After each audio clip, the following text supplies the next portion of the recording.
Selamat pagi bosku, jumpa kembali bersama saya Cecilia dari Pilar Mas Investindo Sekuritas. Touch your heart, touch your profit. Bosku, beberapa hari terakhir terik matahari dan suhu panas meningkat di sejumlah wilayah tanah air, sehingga beredar berita adanya gelombang panas.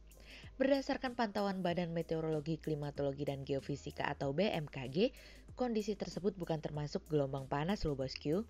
Cuaca dan suhu yang terik ini lebih karena yang pertama, di bulan November, kedudukan semu gerak matahari tepat di atas Pulau Jawa dalam perjalanannya menuju posisi 23 lintang selatan setelah meninggalkan ekuator. Dan yang kedua, cuaca cerah juga menyebabkan penyinaran langsung sinar matahari ke permukaan lebih optimal sehingga terjadi pemanasan suhu permukaan. Gimana nih bosku, ngerasa gerah juga nggak akhir-akhir ini? Nah, seperti biasa kita akan mulai saja nih market review kita hari ini, Selasa 17 November 2020 dengan episode The Power of 94.5%. Maka dari itu, jangan kemana-mana ya bosku, tetap di channel Pilar Mas Investindo Sekuritas. Touch your heart, touch your profit. Pionir Sekuritas Channel di Indonesia.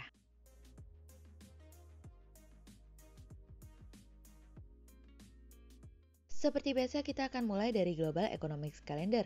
Ada berita dari US Manufacturing yang turun dari sebelumnya 10,5 menjadi 6,3. Kemudian ada dari China Industrial Production Year on Year yang tidak berubah di 6,9%, sementara year to date year on year naik dari sebelumnya 1,2% menjadi 1,8%. Kemudian ada dari China Retail Sales Year on Year yang naik dari sebelumnya 3,3% menjadi 4,3%, sementara year to date year on year naik dari sebelumnya minus 7,2% menjadi minus 5,9%. Kemudian kita akan masuk ke corporate news. Ada berita dari PT Indo Tambang Raya Megah Tbk atau ITMG yang menyampaikan kegiatan eksplorasi habiskan biaya sebesar 740,2 juta rupiah pada Oktober 2020 dari iqplus.info. Kemudian ada dari PT MCAS Integrasi Tbk atau MCAS yang terus mengembangkan produk-produknya. Hingga kuartal 3 2020 telah menggelontorkan belanja modal 140 miliar rupiah dari kontan.co.id. Kemudian ada dari PT Surya Semesta Internusa Tbk atau SSIA yang menargetkan pendapatan prapenjualan atau marketing sales mencapai 60 hektar pada 2021 dari bisnis.com. Kemudian pada perdagangan hari Senin tanggal 16 November 2020, IHSG ditutup menguat 33 poin atau 0,62% menjadi 5.494. Sektor properti, infrastruktur, pertambangan, perdagangan, perkebunan, industri dasar, keuangan, aneka industri, industri konsumsi bergerak positif dan menjadi kontributor terbesar pada kenaikan IHSG kemarin. Investor asing membukukan penjualan bersih sebesar 368 miliar rupiah. Kemudian kita akan masuk ke market review kita hari ini. Cerita hari ini akan kita awali dari The Power of 94.5%. Setelah sebelumnya ada kekuatan dahsyat bernama Pfizer, kali ini muncul kekuatan baru untuk memberikan dorongan bagi pasar. Kekuatan itu bernama Moderna, 94.5%. Bagaikan hadiah di akhir tahun atau memang sengaja disiapkan untuk akhir tahun, Moderna kemarin malam mengatakan kepada khalayak ramai bahwa vaksin Moderna mampu memberikan tingkat efektivitas 94,5% dalam analisis uji klinis tahap akhir. Hal ini merupakan sesuatu yang sangat positif karena itu artinya apa yang dilakukan oleh Moderna sama dengan Pfizer Inc. dan BioNTech SE yang menemukan tingkat efektivitas vaksin lebih dari 90%. Bahkan Moderna mengungguli kedua pesaingnya. Sejauh ini saham Moderna sudah naik 15% dan tentu dampaknya akan sangat wow banget di pasar. Vaksin Moderna juga merupakan vaksin yang efektif dalam mencegah infeksi wabah virus corona dan sejauh ini tidak ada kasus yang mengkhawatirkan di antara orang-orang yang mendapatkan suntikan vaksin. Sejauh ini Moderna dan Pfizer diharapkan dapat meminta izin untuk melakukan penggunaan darurat dari Food and Drug Administration di Amerika jika penelitian mereka menunjukkan bahwa vaksin tersebut aman. Bahkan Dr. Fauci saja sampai mengatakan bahwa hasil uji coba ini benar-benar mengejutkan. Efektivitas vaksin tersebut dalam melawan penyakit yang sangat parah seperti corona sangatlah mengesankan. Moderna berharap dapat memproduksi 20 juta dosis vaksin pada akhir tahun ini, dan hitung-hitungan tersebut cukup untuk memberikan vaksin terhadap 10 juta orang. Pfizer diharapkan dapat memberikan 50 juta vaksin pada akhir tahun agar dapat memberikan terhadap 25 juta orang lainnya. Namun permasalahan terkait distribusi vaksin Pfizer muncul ke atas. karena beberapa vaksin harus disimpan dalam suhu yang sangat-sangat ultra dingin hingga beberapa hari sebelum digunakan. Sedangkan untuk Moderna tidak ada masalah yang terjadi karena vaksin tersebut stabil ketika disimpan dalam suhu lemari es dalam kurun waktu 30 hari. Vaksin Moderna dan Pfizer memberikan sedikit informasi terkait dengan teknologi mRNA, yang dimana teknologi tersebut digunakan untuk mengubah sel tubuh menjadi pembuat vaksin melawan corona, sehingga melawan virus corona dari dalam tubuh si pasien. Setelah disuntikan, maka vaksin akan mendorong sel untuk membuat protein menjadi lebih banyak, sehingga mendorong pembentukan antibodi. Sejauh ini analisis Moderna tidak menemukan masalah pada keamanan yang signifikan, meskipun beberapa peserta mengatakan akan mengalami kelelahan, nyeri otot, sendi, dan sakit kepala setelah mendapatkan vaksin, namun efek samping tersebut hanya berumur pendek. Dalam dosis vaksin Moderna diberikan sebanyak 2 kali dalam jarak 4 minggu, sedangkan untuk Pfizer diberikan sebanyak 2 kali dalam jarak 3 minggu. Alhasil dengan situasi dan kondisi saat ini, kami berharap bahwa vaksin yang nyata bisa dapat hadir di pasar, sehingga dapat memberikan kepastian untuk memberikan kekuatan bagi fundamental pasar, sehingga tidak lagi rapuh. Kemudian cerita selanjutnya datang dari Surplus Plus. Penguatan IHSG pada awal pekan seiringan dengan surplusnya neraca perdagangan, di mana kinerja ekspor Indonesia mencetak rekor tertinggi sepanjang tahun dengan capaian 14,39 miliar US dollar pada Oktober 2020. Kenaikan ekspor terjadi hampir di seluruh sektor kecuali pada migas yang turun 5,94% dibandingkan dengan September 2020. Sektor pertambangan dan lainnya mengalami kenaikan bulanan terbesar yakni 16,98% secara bulanan. Adapun kenaikan terbesar terjadi pada kelompok lemak dan minyak nabati yang bertambah 188,1 juta US dollar, disusul bahan bakar mineral 167,1 juta US dollar dan kelompok biji, terak, dan abu logam senilai 87,7 juta US dollar.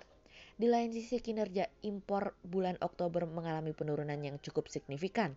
Nilai impor Indonesia pada Oktober 2020 mencapai 10,78 miliar US dollar, terjadi penurunan 6,79% month-on-month.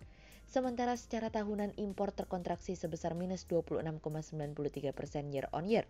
BPS mencatat penurunan impor non-migas terbesar terjadi pada golongan mesin dan perlengkapan elektrik, sedangkan peningkatan terbesar adalah golongan biji, kerak, dan abu logam. Kami melihat penurunan impor bahan baku industri sebagai gambaran melemahnya kinerja manufaktur di mana data PMI pada Oktober yang tercatat di bawah 50, yaitu sebesar 47,8. Penurunan impor yang berada di bawah posisi September 2020 ini menunjukkan bahwa pemulihan dari sisi permintaan khususnya di dalam negeri masih berjalan lambat. Sehingga berdasarkan technical analisa, kami melihat saat ini IHSG memiliki peluang bergerak menguat dan ditradingkan pada level 5.449 hingga 5.576. Berikut stok watch pilar emas hari ini. Yang pertama ada dari INDF, kemudian yang kedua ada dari INCO, dan yang ketiga ada dari ANTM. Berikut dua saham yang kami analisa hari ini ya bosku. Yang pertama ada dari Friend atau PT Smartfren Telecom Tbk yang laporan keuangan kuartal 3 2020 meraup pendapatan 6,85 triliun rupiah. Pendapatan ini melonjak 37,55% secara tahunan dari sebelumnya 4,98 triliun rupiah.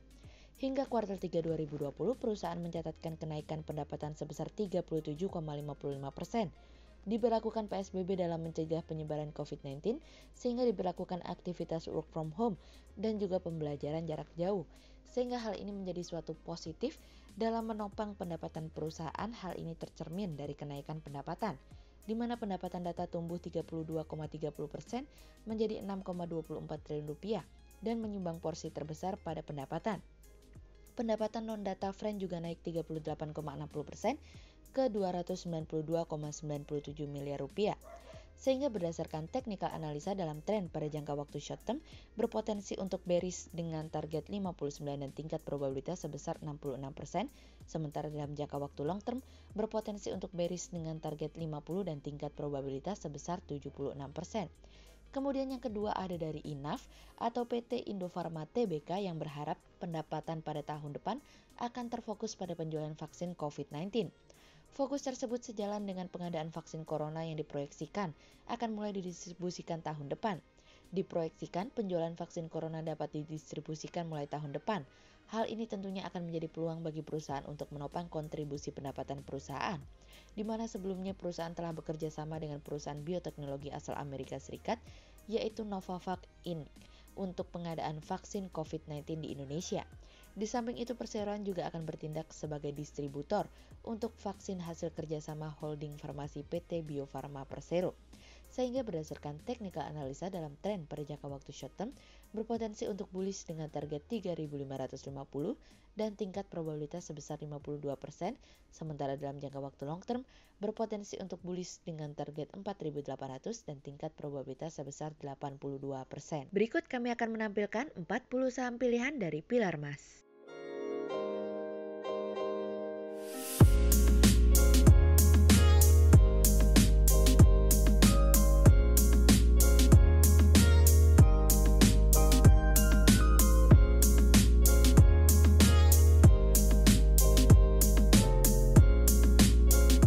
Sekian untuk review market kita kali ini ya bosku. Untuk info lebih lengkapnya bosku bisa download PDF dengan klik link di bawah video ini, atau bisa juga langsung akses ke website kami di www.pilarmas-investindo.co.id.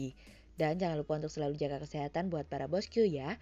Kita akan bertemu lagi besok pagi untuk market review yang berikutnya, jadi jangan lupa like, subscribe, dan tonton terus channel Pilar Mas Investindo Sekuritas. Touch your heart, touch your profit. Pionir Sekuritas Channel di Indonesia.